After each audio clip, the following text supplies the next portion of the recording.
All right, so the lady is wrong, and let me just try explain to you why she's wrong. So an engine, so this is a Prado engine in your shower, but I'll clean it up, no problem. But let me just try explain what everything does and all these things. So naturally there's a water pump, which in our case is here, that pumps water into the engine, into the cylinder walls, and all these things. Now, the whole purpose of coolant in general is to cool the engine. However, the main part of how engines work is called stress analysis and thermodynamics, right? So if you understand kidogo physics, if you increase the heat, naturally, metal expands, right? So basically what that means is, as this metal expand, especially when you're driving, kuna kuwa na kitu inaitwa tolerance. So tolerance is the amount of expansion needed for an engine to run beautifully. Ndio maana saa zingine mnaambiwangwa in the morning, let your car run for like 2 minutes, ipandishe oil just to get things to temp so that they can free up. Now, what does a thermostat do? So a thermostat makes sure that engine is running in the right temperature. So different engines would run at different temperatures, and in a case of, say, a Toyota, it will run beautifully between, say, 84 and something like 90 degrees. When it comes to BMW, they run quite hot, anywhere between 97 and 100 degrees and things like that. So that 3 degrees is what the thermostat basically regulates. Now, what's the effect of that regulation of thermostat?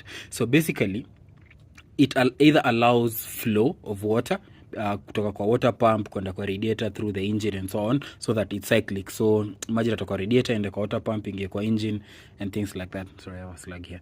Anyway, so when the engine operates at optimum temperature, like I said, different engines would come at different temperatures. Two things majorly happen. One, because of that tolerance, the piston moving up and down. Do I have a piston?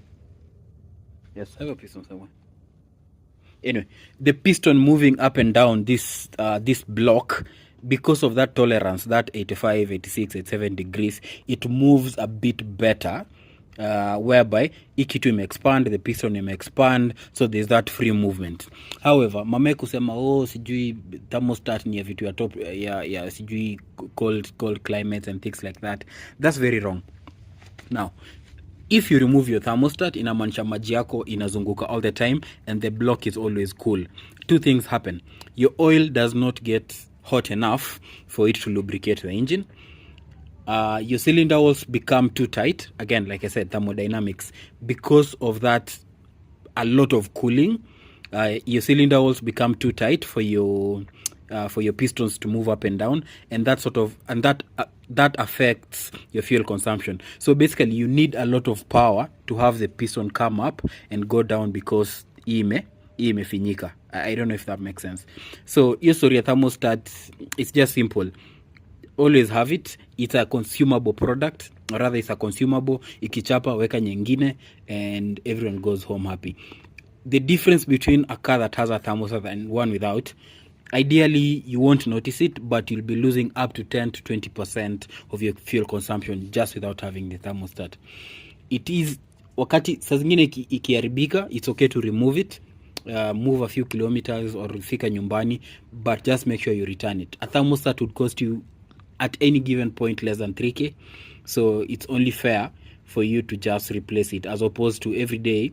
If you're doing 10 kilometers a liter and now you're doing 9, every 10 kilometers you're basically losing, every 100 kilometers you're losing a liter. So that's the sort of math you need to do. So I hope that makes sense, and welcome to physics.